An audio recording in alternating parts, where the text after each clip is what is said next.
Praise the lord. प्रभु यीशु मसीह के नाम में आप सबको जय मसीह की।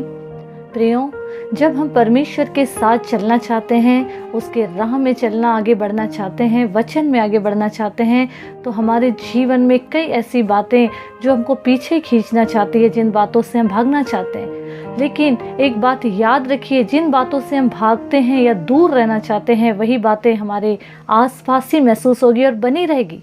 क्योंकि जब हम प्रभु को पूरी तरीके से फोकस करके आगे बढ़ते हैं या बढ़ना चाहते हैं, तो उस समय ये बातें हमसे दूर नहीं जाएंगी, वरन हमारे साथ साथ ही चलती रहेगी।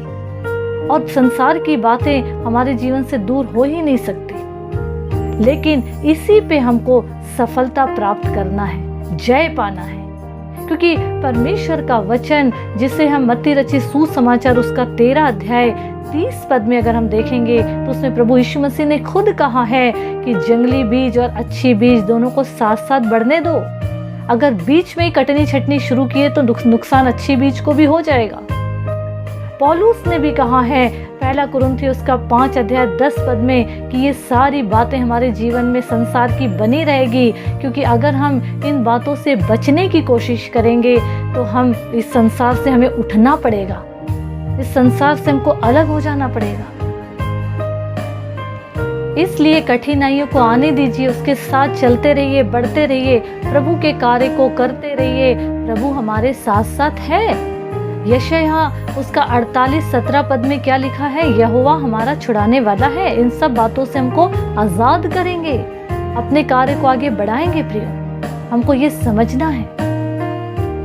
लेकिन हम इन सब बातों से डर कर, सहम कर अगर पीछे हटते चले जाएं, तो याद रखिए, हम जब गुनाह में चले जाएंगे या गुनाह में रहेंगे, तो इससे बाहर निकलना चाहेंगे भी तो नहीं निकल पाएंगे।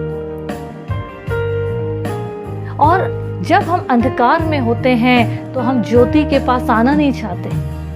जीवन की ज्योति, जगत की ज्योति प्रभु यीशु मसीह है। अगर अंधकार के कार्य, अंधकार अगर ज्योति में आएगा, तो ज्योति में आने के बाद अंधकार के कार्य क्या हो जाएंगे? प्रकट हो जाएंगे। अंधकार में रहने वालों को वही अच्छा लगता है, इसीलिए वो ज्योति में आना नहीं चाहते। इन सब बातों को हमको समझना है। उदाहरण के तौर पे अगर कहा जाए, अगर हम किसी नशे में या किसी बुरी आदतों में फंसे हुए हैं, और हम अगर ये कहें कि ये बातें, ये आदत हमसे नहीं छूट रही या ये हमको नहीं छोड़ रहा है, तो ये गलत है। हमने गुनाह में हमने अपने आप को जकड़ के रखवाया है, गुनाह ने हमको नहीं पकड़ा। ये हमको जानना बहुत ज़रूरी है। जब कोई मकान बनाता या किसी मीनार या किसी भी चीज़ को बनाया जाता है, तो वहाँ मजदूरों को लगाया जाता है, और उन्हीं मजदूरों में उनका एक हेड होता है, जिसे हम मिस्त्री बोल सकते हैं। और आज उस मिस्त्री को हम अलग कर रहे हैं और अपने नक्शे को बनाकर अपने कार्य को कर रहे हैं। ये बनाना, वो करना, ऐसे चलना है, वैसे बनाना है। और आने वाले समय में ऐसा होता है कि वो मकान ढह जाता है।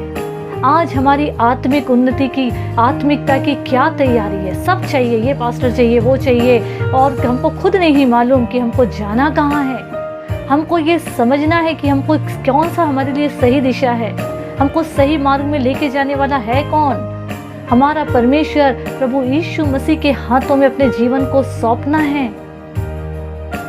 लेकिन आज हमको वही अच्छे लग रहे हैं, वही पास्टर जो हमको अच्छा मीठा मीठा खिला रहा है, इसीलिए आज हम उसी हलवाई की खोज में या तलाश में जुट गए हैं। प्रिय, हमको वो पास्टर इंसान अच्छे नहीं लगेंगे जो हमको कड़वा कहेंगे, खरी बात, सच्चाई का सामना कराएंगे। यीशु मसीह को ये सब कुछ मालूम है। आज हम खाना पीना, कमाने बटोरने में लगे हैं, हम कमाने खाने में लगे, इसी के पीछे भाग रहे हैं। भागिए, ये सब खराब बात नहीं है, ये सब हमको करना है। संसार में ये जो वस्तु प्रभु ने जो हमारे लिए रखा है, वो हमारी ही है, कोई नहीं लेगा। लेकिन हमको ऐसे हालात बनाना है कि ये सारी बातें हमारे पीछे भागे। प्रियो, हमको जब हम प्रभु के साथ चलेंगे, तो हमको ये पता भी नहीं चलेगा कि हमारी सारी ज़रूरत कैसे पूरी होती चली गई। प्रभु सब कुछ पूरा करेंगे। इसलिए अपने जीवन को प्रभु के हाथ में सौंपिए। कठिनाई आ रही है, आने दीजिए, डरना नहीं है। हमको प्रभु के साथ साथ आगे बढ़ना है। प्रियो, वचन का प्रचार करना है। उन लोगों तक हमको वचन पहुंचाना है जिन तक अभी तक ये वचन नहीं पहुंचा।